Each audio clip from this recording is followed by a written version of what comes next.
Good morning. আজ আমি international market ফরেক্স market সম্বন্ধে বলছি। ফরেক্স মার্কেট এমন একটা মার্কেট, পৃথিবীতে প্রত্যেকটা দেশের যে কারেন্সি আছে সেই কারেন্সি টু কারেন্সি ট্রেডিং চলে, এবং গোটা পৃথিবীর একটা কারেন্সি আমরা হয়তো বলি না কারেন্সি ওকে, কিন্তু ওইটুকু এক ধরনের কারেন্সি মনে হয়। গোল্ড, গোটা পৃথিবীর কারেন্সি গোল্ড। গোল্ড কেনাবেচা হয়, কারেন্সি টু কারেন্সি কেনাবেচা হয়। সেখানে অনেক ছেলে মেয়ে বেকার চাকরির জন্য ছটফট করছে। অনেক ছেলে মেয়ে তার বয়সটাকে চাকরির পেছনে দৌড়াতে দৌড়াতে বয়সটা শেষের দিকে চলে যাচ্ছে।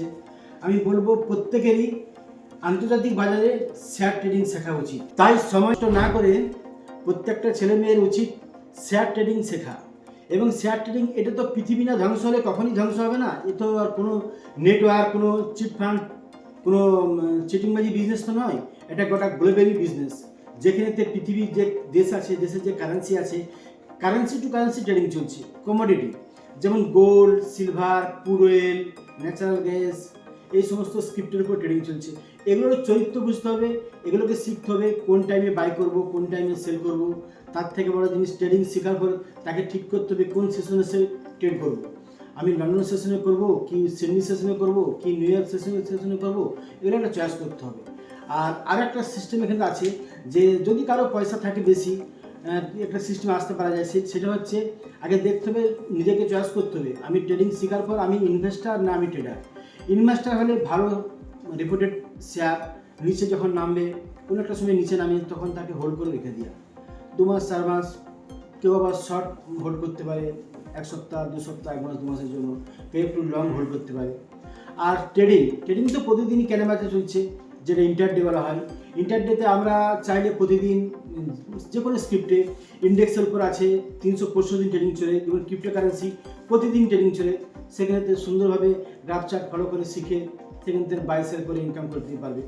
সবচেয়ে বড় জিনিস, যা ট্রেডিংয়ে ফান্ড থাকবে, ইকুইটি থাকবে, তার 10% থেকে 20% ট্রেড করা উচিত, বাকিটা রিজার্ভ রাখা উচিত। এই জন্যে কোনো একটা সময় মার্কেট ফ্লপ হবে, হয় জোর নিচে নেমে গেলো, কোনো টাইমে উঠবে আবার, সেই নিচের থেকে যাতে ওই ফান্ডটা কিছুটা ইউজ করে বাই করে রাখা যেতে পারে, সেখানে ভালো মুনাফা আসবে। আবার কোনো টাইম মার্কেট অনেক উপরে উঠে গেছে, নিউজ গ্লোবাল ছিল, সেখানে সেল করলো ওই ফান্ড রিজার্ভ রাখার জন্য। কাজেই $1000 কারোর ফান্ড থাকলে আমি বলবো $100 থেকে $200 ট্রেডিং করা উচিত, বাকিটা রিজার্ভ রাখা উচিত ভালো সময় তাকে ইউজ করার জন্য। বাস্তব কথা বলতে আজকে আমরা দেখতে পাচ্ছি নিউজে চারদিকে খবর পাচ্ছি পৃথিবীর সেরা ধনী ব্যক্তির তালিকায় চলে গেছে ইলন মাস্ক। কিন্তু ইলন মাস্ককে যে ট্রেডিং শিখিয়েছে, ইলন মাস্ককে যে ক্রিপ্টোকারেন্সি জানিয়েছে, বুঝিয়েছে, সে তো আর ইলন মাস্ক হতে পারে না।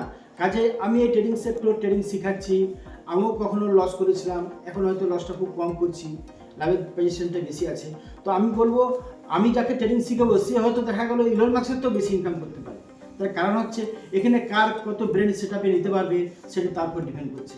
তো একটা কি কথা, সুন্দর করে এর চরিত্র বুঝতে হবে, সুন্দর করে একে নিয়ে পড়ে থাকতে হবে যে হ্যাঁ এইটা আজ থেকে 2 মাস আগে কী ছিল, 2 বছর আগে কী ছিল, 1 বছর আগে কী ছিল, কোন টাইমটা এর কোন নিউজের উপর এটা নিচে নেমে গেছিলো, কোন নিউজের উপর এটা উপরে চলে গেছিলো, সেই সমস্ত 1টা 2টো 3টে 4টে শেয়ারকে নিজের কন্ট্রোলে রাখতে হবে। আমি যেমন গোল্ডের উপর রিসার্চ চালাই, আমি যেমন বিটিসি ইউএসডি উপর রিসার্চ চালাই, আমি যেমন জিবিপি ইউএসডি উপর রিসার্চ চালাই, ইউএসডি সিএডি মানে আমেরিকার সঙ্গে কানাডার যে কারেন্সি আছে সেই কারেন্সি যে কখন উঠছে কখন নামছে তার উপর রিসার্চ চালিয়ে কন্ট্রোলের মধ্যে রেখেছি, যাতে বলা যায় যে এই টাইমে বাই হবে, এই টাইমে সেল হবে। আমি বলবো প্রত্যেক বেকার ছেলে এই ট্রেডিং শিখো, ট্রেডিং শিখে নিজের খুশি মতো ঘরে বসে ইনকাম করো, কোনো দোকান খুলতে হবে না, কোনো কিছু করতে হবে না। তার কারণটা হচ্ছে অনেকে আছে পেট্রোল পাম্প বানালো, সেই পেট্রোল পাম্পে কী বিক্রি করবে, পেট্রোল বিক্রি করবে, ডিজেল বিক্রি করবে, সেখানে ব্যাটারির চার্জ দিবে, হয়তো খুব নতুন নিয়ম করেছে পাম্পে, তো অনেক আর পেট্রোল পাম্প দরকার লাগবে না, সে বাড়িতে একটা ছোট্ট মোবাইলের মাধ্যমে সে কোটি কোটি টাকার পেট্রোল কেনাবেচা করবে। আর পেট্রোল পাম্প থাকলে সেখানে কাস্টমার আসবে, পেট্রোল নেবে, তবে না তার পাম্পে লাভ হবে। কিন্তু এই ট্রেডিং সেক্টর এমন একটা সেক্টর, এখানে ক্রুড অয়েল আমি খুশি মতো কেনাবেচা করতে পারি। আমাকে ব্রেনটা বুদ্ধিটা অ্যাপ্লাই করতে হবে যে কোন টাইম বাই করবো, কোন টাইম সেল করবো, তাই আমার টাকা। আর মেডিসিন যেমন এই যে আমাদের India market NSC BSc under যে স্টক আছে, ডক্টর রেড্ডি, সিপ্লা, সানফার্মা, আমার মেডিসিন দোকান করতে গেলে ফার্মাসিস্ট লাইসেন্স লাগে, কিন্তু ফার্মাসি লাইসেন্স আমার দরকার লাগবে না। এখানে তো আমি কোটি কোটি টাকার মাল কেনা যাবো, কিন্তু কোনো কাস্টমার লাগবে না। এখানে লাগবে আমাকে বুদ্ধি অ্যাপ্লাই, ঠিক বুদ্ধি অ্যাপ্লাই করলেই আমি আমার নিজের খুশি মতো এখানে প্রফিট বাড়তে নিতে পারবো। যেমন টাটা স্টিল যে রড, ওই রডের ডিস্ট্রিবিউটর নিলে একটা আমার কাস্টমার আসবে, নেবে, তারপরে আমি প্রফিট করবো, দরকার নেই। টাটা স্টিল তুমি এখানে কোটি কোটি টাকা কিনে রাখতে পারবে, কিন্তু তোমাকে টাটা স্টিলের একটা চরিত্র বুঝতে হবে যে কোন টাইম বাই হচ্ছে, কোন টাইম সেল হচ্ছে। ইন্টারডে করতে পারো। অনেক সময় মার্কেট নেমে যায়, তখন তুমি দেখেন আমাদের ইন্ডিয়া সেন্সেস যখন ডাউন থাকে, অল শেয়ার ডাউন যাবে, তখন ভালো ভালো স্ক্রিপ্টের শেয়ার তুমি স্টক করে রেখে দাও, সময় মতো তুমি তোমরা নিজের খুশি মতো বিক্রি করে ক্যাশ করে নিতে পারবে। ট্রেডিং সেক্টর তো কখনো বন্ধ জায়গা নয়, গোটা বিশ্বের বাণিজ্যটা ধরে রেখেছে ট্রেডিং সেক্টর। বর্তমান এই ডিজিটাল যুগে প্রত্যেকটা বেকার ছেলে মেয়েকে আপডেট করে নিতে হবে, কারণ এই ডিজিটাল যুগেতে যদি মনে করে যে আমি ওই হাই স্কুল প্রাইমারি চাকরি আসে বসে থাকবো, ভুল ধারণা। কারণ এই বর্তমান আপডেটের সঙ্গে এআই টেকনোলজি এখন আমার মনে হয় যেন গোটা পৃথিবীতে পুরো এআই কন্ট্রোল করবে। আমাদের ইন্ডিয়াতে যেমন শিক্ষা এডুকেশন, ওটাকে পুরো এআই টিচার পড়াশোনা করাবে, কাজে মাস্টার আর লাগবে না।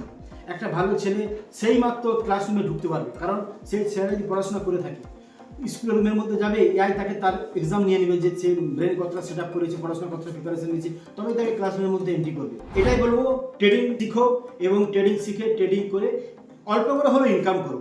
প্রথমে তুমি ট্রেডিং আগে দেখো যে তোমাকে লস বন্ধ করতে হবে, তুমি লস বন্ধ করে দেবো। ট্রেডিংয়ে কোন জায়গায় তোমার লস হচ্ছে, কী কারণে তোমার লস হলো, আগে ডেমো প্র্যাকটিস করো না 2-4 দিন 10 দিন, তারপর তুমি রিয়েল ইনভেস্ট করো। $500 ইনভেস্ট করে আমার মনে হয় যেন $50 থেকে $30 ইনকাম করা খুব সহজ। সবসময় ট্রেডিং করা লাগবে না, তুমি একটা সেশন দেখে নাও, বেছে নাও যে আমি লন্ডন সেশনে ট্রেড করবো, কি আমি চায়না সেশনে ট্রেড করবো, কি আমি নিউ ইয়র্ক সেশনে ট্রেড করবো। এই একটা সেশন ঠিক করে নাও, তারপর তুমি রিসার্চ চালিয়ে সেখান থেকে ইনকাম করো।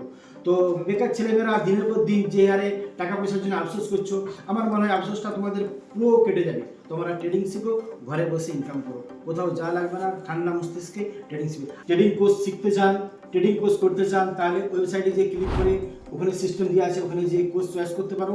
এবং যদি তোমরা অনলাইনে কোনো অসুবিধা হয়, আমাদের ঠিকানা আছে, ওখানেতে ঠিকানাতে কন্ট্যাক্ট করে নাও। এখানে সুন্দর করে হাতে ধরে প্র্যাকটিক্যাল সহজ ভাষায়, বাংলা ছেলে বাংলা ভাষায়, হিন্দি ছেলে হিন্দি ভাষায়, ইংলিশ ছেলে ইংলিশ ভাষায় সুন্দর করে শিখিয়ে দেওয়া হবে। আমাদের চ্যানেলটি সাবস্ক্রাইব করবেন, ভালো থাকবেন, আবার পরবর্তী সময় আসছে।